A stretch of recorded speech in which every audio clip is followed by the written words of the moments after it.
The world changed this weekend with Ukraine's successful drone strike on Russia's strategic weapons, proving, if any more proof was needed, that the drone age is upon us, and the capital's strategic assets, which were once upon a time the holy grail of military power, are fast becoming liabilities. But more than that, the destruction of multiple Russian strategic bombers with nuclear capabilities actually creates a small but very real risk of plunging the world back into the darkest days of the Cold War, as secrecy and mistrust threaten to descend in place of what has been, since 1991, a relatively open and transparent era of, comparatively speaking, peace. Think of it like a neighborhood where there's been two bullies and they used to be at each other's throats all the time. But after a while, they realized that every time one of them hurt the other, then they'd get hurt too. And so they had mutually assured destruction, so they kind of settled down. And there's been this uneasy peace in the neighborhood for quite some time. And people have begun to forget just how bad it was when the bullies were feuding all the time. And now, one of the bullies has an adopted little brother who thinks that he's the center of the universe, and he's gone and kicked the other bully in the nuts. That's what just happened. The USA's adopted little brother, the spoilt brat Zelensky, just kicked Russia in the nuts. And the USA will protest. We didn't know that our little brother was going to do that. But that's not going to matter to Russia. Putin has to save face. His power internally, politically in Russia, is built on his tough guy image, so he has to strike back against Ukraine, which of course is already underway. But he's also going to have to replace, if not actually improve, Russia's lost strategic nuclear capability. In other words, he's going to have to restart the arms race for his own internal political benefit. The implications of Ukraine's drone attack will roll on for the next 5 or 6 years only if we're lucky, as Russia replaces the lost capabilities with better ones. And we need to keep an eye on things lest a new arms race begin and things spiral out of control. But in order to explain the whole geopolitical complex situation, I need to start with this weekend's drone attack itself. This attack by Ukraine against Russia was remarkably sophisticated and yet incredibly simple and accessible. It's the kind of thing we can expect to see much more of in the future, not just the future of the Ukraine war, but in every war from now on. And this marks the most significant Ukrainian success of the war since they used drones to sink the Moskva, the capital ship of Russia's Black Sea Fleet, more than 3 years ago. Pay attention to this moment, because the rules of war are being rewritten before our eyes, and this specific attack is not only an inflection point in the conflict between Russia and Ukraine, this has the potential to bring an end to the long-standing relative peace that came with the collapse of the Soviet Union in 1991. My name is Topher. This is the Topher Project, and I help busy people like you to stay up to date with the world as it changes around you. I am 100% viewer supported, so check out my books, my DVDs, and my merch at goodpeoplebreakbadlaws.com. And if you already have my books, my DVDs, my merch, my hoodies, then you can still support me via the Buy Me a Coffee button on my website, topherfield.net. Never before in human history has it been possible to destroy such valuable and strategically significant assets for so little risk or outlay as what Ukraine just accomplished on the weekend. But whilst there wasn't much cost and there was no real loss in terms of casualties on the Ukrainian side, what there was a tremendous amount of planning. Apparently, it took 18 months of preparation in order for Ukrainian assets to infiltrate Russia with trucks, specifically equipped with wooden houses being transported on their trailers, timed to go near the target airfields at the time of the attack. Apparently, without the drivers of those trucks knowing what it was that they were really actually carrying. Weaponized drones were hidden inside the roofs of these small movable houses above the plaster ceiling but below the sheet metal roof so that they weren't detected. At the appointed time, as the trucks passed near their targets, these sheet metal roofs opened like something out of a James Bond movie. And nearby van loads of drone pilots would fly the drones out from the ceilings across to their targets at these large military bases and attack. And did, by some reports, as much as $7 and by some reports as much as $11 billion in damage to Russia's strategic bomber fleet. It's worth noting that the trucks from which these drones were launched later burst into flames. Apparently, these wooden houses were rigged with self-destruct functions. It's also worth noting that some Russians, including some of the truck drivers, actually realized that they were witnessing a drone attack, and they climbed onto the trucks, onto those houses, and started breaking those drones with their bare hands to stop the attack. It's also worth noting that at least one of those truck drivers was found dead, apparently strangled. And as best as I can figure from the conflicting reports, he was probably strangled by Russians who thought that he was knowingly a part of an attack against Russia, when in reality he was most likely just a truck driver doing his job and unaware of how his truck was being weaponized by Ukraine. As they say, war is hell, and in the age of modern war, that hell extends far beyond the front lines. Now, Ukrainian and Russian damage reports differ, of course. Russia claims that only a few planes were damaged. Ukraine claims 40 or more. But what everyone seems to agree on, whatever the damage was to Russia, Ukraine suffered no casualties in return in this attack, even though they struck as deep as 4,300 kilometers away from Ukrainian territory. Just stop and think about it. 117 exploding drones were launched up to 4,300 kilometers inside enemy territory, successfully flying into some of the most restricted and globally significant air bases in the world and destroying multiple nuclear-capable strategic bombers in return for precisely zero casualties. This is the new normal of modern warfare, and it changes everything. Consider what the US occupation of Afghanistan would have been like if the Taliban had had this sort of drone capability. It was bad enough for the American, the Australian, and all the other allied soldiers with roadside IEDs and booby traps in towns and all kinds of horrible stuff. But this world, this drone-enabled insurgency operations, this is way worse. There is no such thing as behind the wire in a war with drones. Everywhere you go, you are at risk all of the time. And yeah, sure, there are counters to drones, which could be set up to try and protect a base. But the biggest advantage of drones is that they are dirt cheap, which means that most of the more direct forms of drone defense can be overwhelmed simply with massive numbers. And yes, I know, there's electromagnetic pulse weapons and jammers and all sorts of other electronic things, but there's also counters to those counters.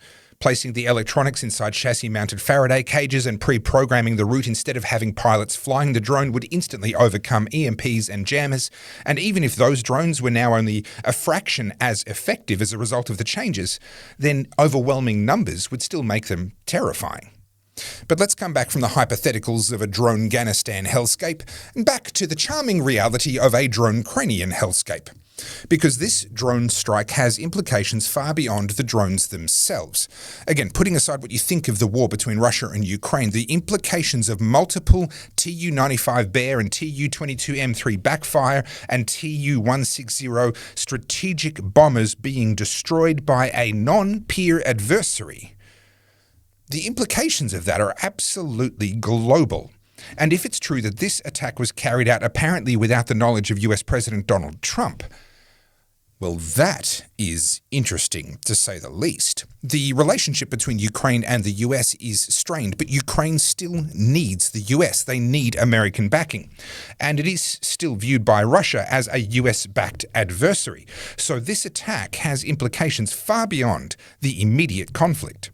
The types of bombers and aircraft targeted have been used to attack Ukraine throughout the war. Typical, they'll do long-range sorties to deliver cruise missiles from over the Black Sea or elsewhere, whilst staying out of range of Ukraine's air defences. So that makes these bombers legitimate military targets. But it doesn't change the fact that these are the same aircraft, when correctly equipped, also carry Russia's nuclear warheads. And the reason why that matters is because the Cold War reached a point of mutually assured destruction, which, in a perverse way, it was this guarantee that if you kill me, you will die with me that kept the peace throughout those turbulent times. That's what made, for example, the Cuban Missile Crisis so intense. The fact was that if Russia had missiles stationed in Cuba, then they would be able to strike so fast that the USA might not be able to launch their own nukes back at Russia before the nukes from Cuba landed.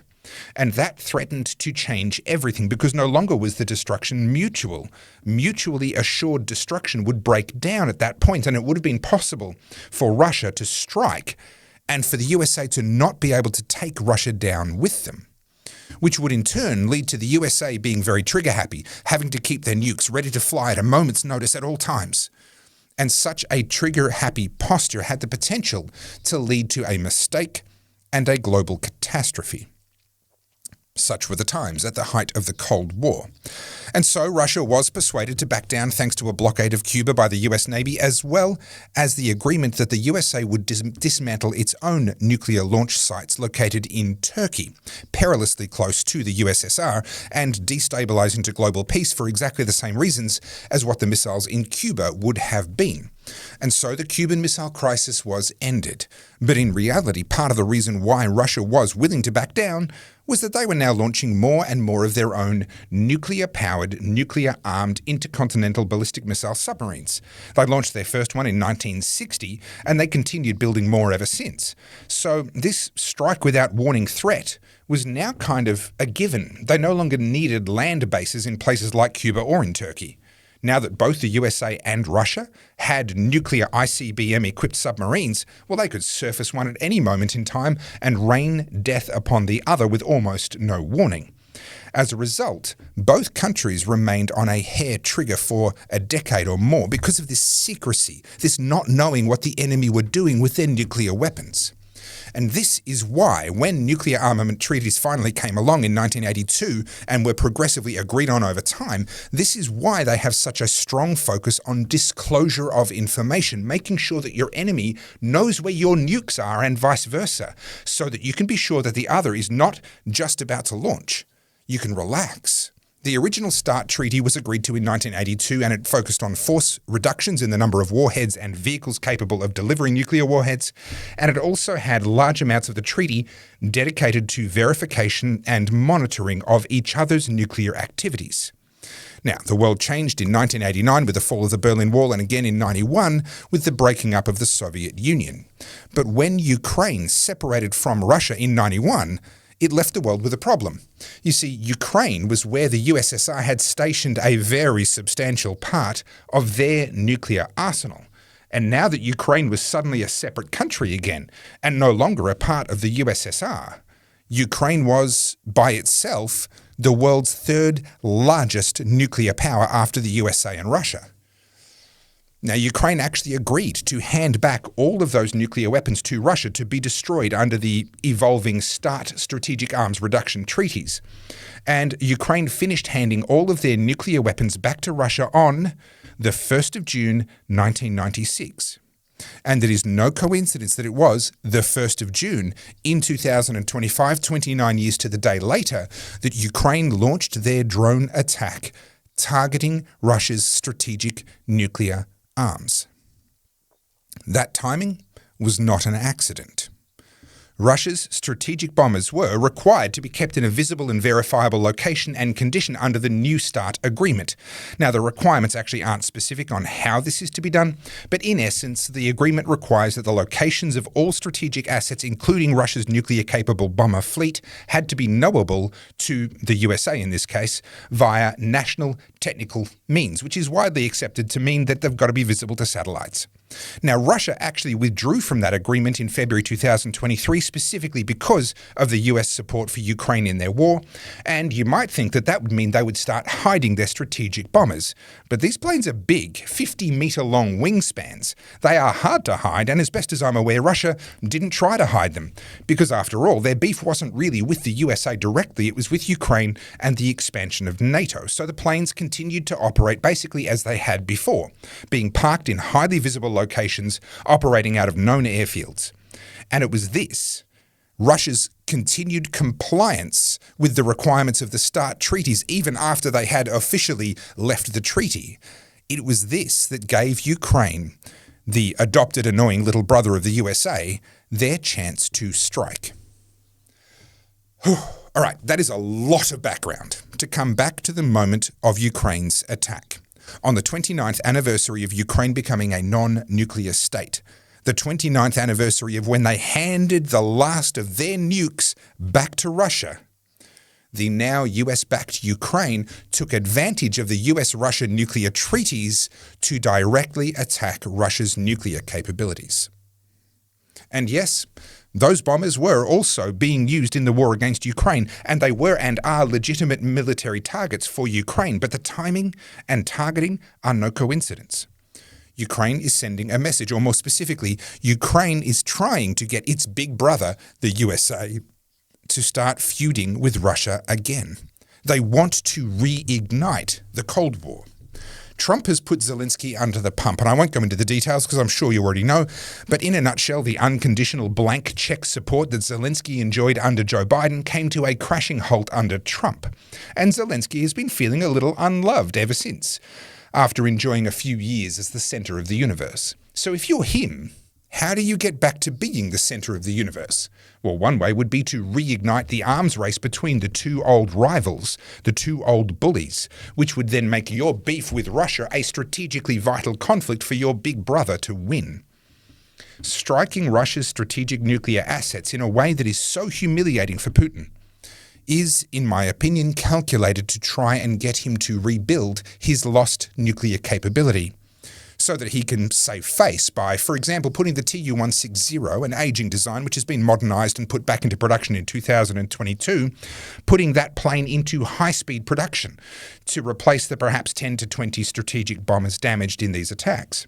Now, for context, the combined total of Tu-22M3 backfires, Tu-95 Bears and Tu-160 Blackjacks that Russia has operational is something like 80 airframes, combined total. Ukraine are claiming to have damaged about 34% of Russia's strategic bombing fleet, a claim which isn't verified at this time. But even if, let's say, 15 planes were taken out of operation out of 80, that's a devastating blow to Russian nuclear capabilities and, more importantly, perhaps, to Russian pride. And I think that Zelensky is hoping that Russia will now pour its already scarce industrial capacity into rebuilding that nuclear capability, building new Tu-160s, and perhaps Ukraine is hoping that even better, their attack might force Russia to finally take the drone threat seriously, forcing them in turn to begin hiding their strategic nuclear assets, reinforcing the fact that they have withdrawn from the New START agreement. And then, perhaps, and it's a long shot, but maybe America might respond. Escalations might begin. Now, Russia, to their credit up to this point in time, have still largely complied with the requirements of New START by keeping their aircraft visible and exposed. And that's, in the process, one of the ways that they've helped to keep things calm on the nuclear front. And I suspect that that is exactly what Zelensky is seeking to change. Now, I don't have a crystal ball. I don't actually think that this plan is going to work. I don't think that this plan will have the desired geopolitical or strategic effect. I don't think that Zelensky will succeed in reigniting the Cold War, at least not between Russia and the United States of America. The technological and industrial gap between those two is now it's too large. But I do think we need to keep an eye on it as Putin responds, and not just in the short term, militarily responding in Ukraine, but also in the longer term, strategically responding and rebuilding. And I will, of course, be keeping an eye on that going forward, and I will bring you any relevant updates as they happen. For now, just watch this space, but don't lose too much sleep over it. My name is Topher Field, this is the Topher Project, and I help busy people like you to keep up with the world as it changes around us. Now, I'm certainly hoping that history isn't about to repeat itself, but I am wearing my Don't Make Me Repeat Myself design just in case, and you can get yours along with my books, DVDs, and more from goodpeoplebreakbadlaws.com. And if you've already got all my stuff and you'd just like to support me and help me to keep bringing you updates like this one, then please head to topherfield.net and use the Buy Me a Coffee button to make a donation. Thank you so much for your support and making it possible for me to keep the Topher Project going. Thank you for watching to the end. Please like, comment, subscribe, and as always, stay free.